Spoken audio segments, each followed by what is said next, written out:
कि आज कल सुनाऊंगा। वो मधुसूदन पाद सरस्वती एक श्लोक कहते हैं, आपको शायद स्मृति में हो। हे मन, अपने मन से कह रहे हैं कि तू वृंदावन मत जाना। और वो श्लोक होता तो और आनंद आता। बहुत सुंदर श्लोक, मुझे कुछ मेरी स्मृति में नहीं है। तू वृंदावन मत जाना, लेकिन मन कह रहा नहीं मैं तो जाऊंगा। बोले अच्छा ठीक है, तू वृंदावन चले जाना, लेकिन वृंदावन जाकर के वहां पर टेढ़ी टांग वाले से मत मिलना। मधुसूदन पाद सरस्वती कह रहे हैं। बोले नहीं मैं तो उससे मिलूंगा।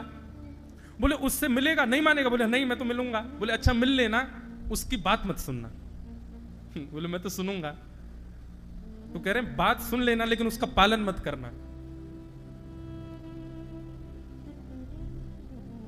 अरे कहां तक, जब एक बार आपका मन वृंदावन आने से रुका ही नहीं है ना, तो फिर कहां तक रोकोगे।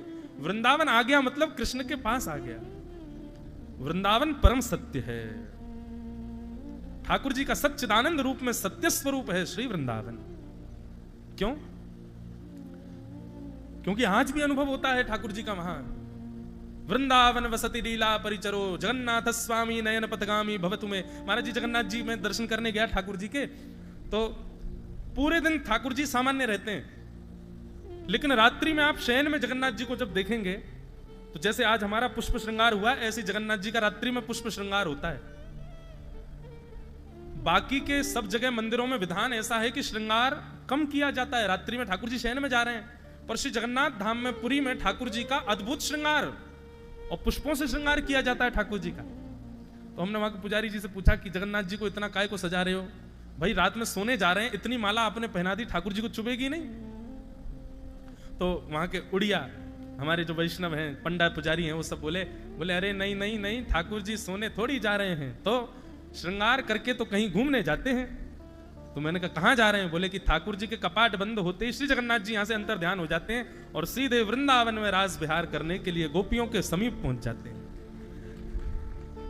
और इसका महाराज जी तर्क इतना सुंदर दिया। पुजारी जी बोले कि यदि हम ठाकुर जी के श्रृंगार में जरा सी त्रुटि कर दें, जैसे कि माली यदि इतने किलो फूल लाया और हमने ठाकुर जी को सजा दिया, ठाकुर जी उससे कम पुष्पों में ही सज गए, कुछ फूल रह गए, तो हमने सोच लिया कि चलो अब जबरदस्ती काय को इतने पुष्प ठाकुर जी के ऊपर रखें, ठाकुर जी सज तो गए हैं।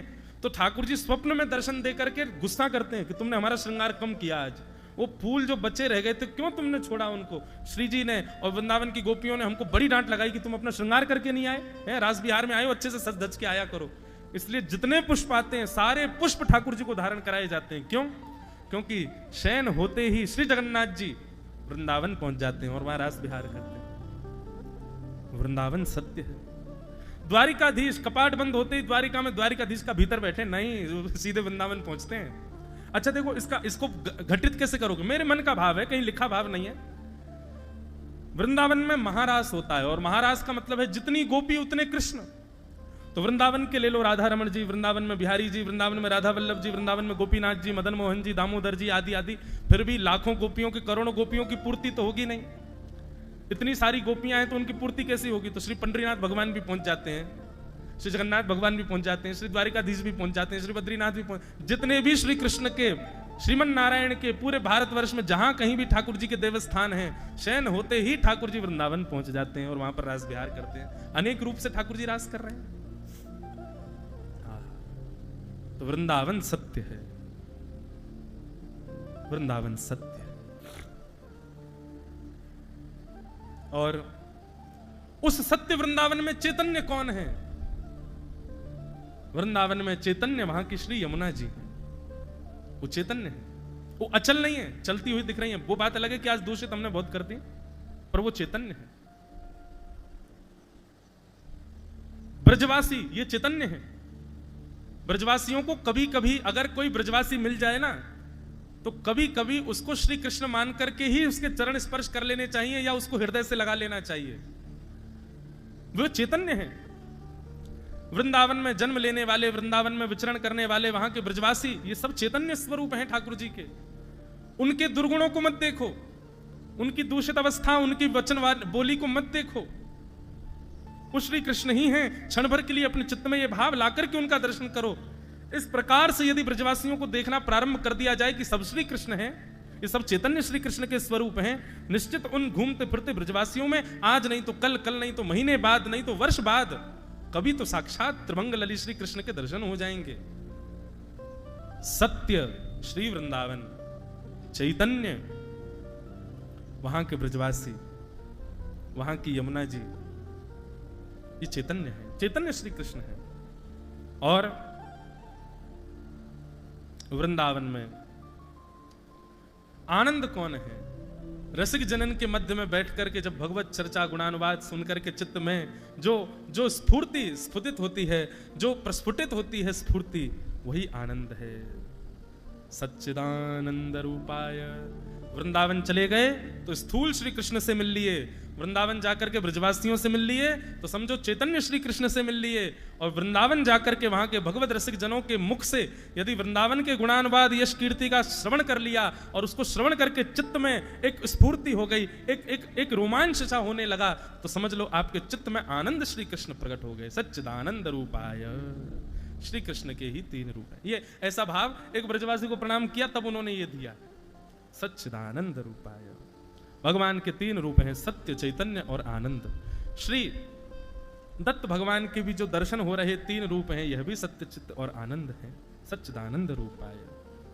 क्या करते हैं ठाकुर जी? बोले विश्वोत्पत्त्यादि हेतवे, विश्व की उत्पत्ति करना, पालन करना और उसका संहार करना, ये ठाकुर जी के 3 काम है।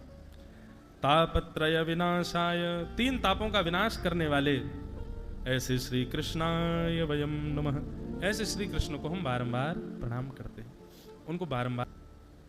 तो श्री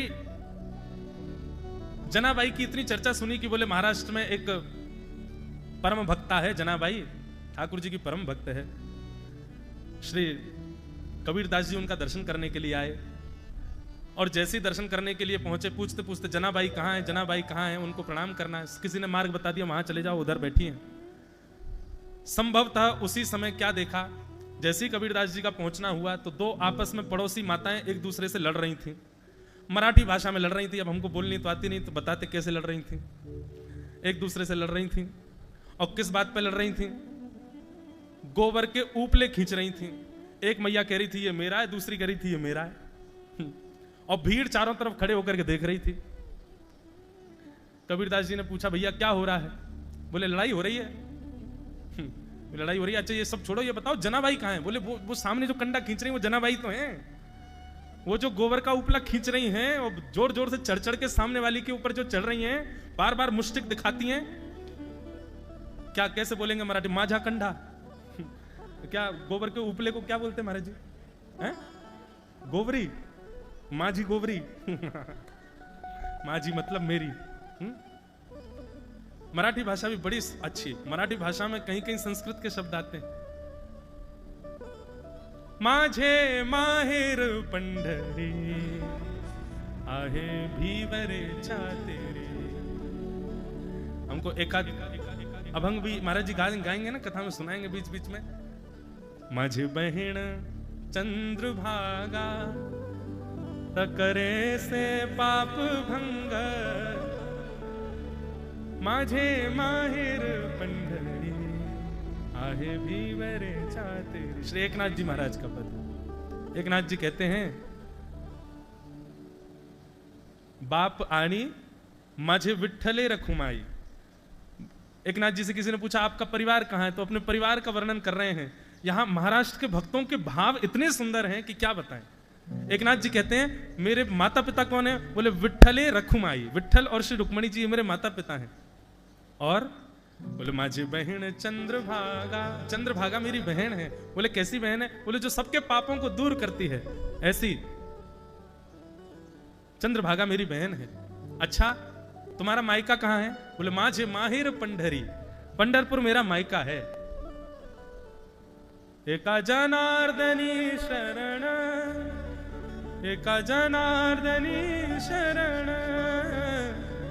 एका जनार्दनी शरण।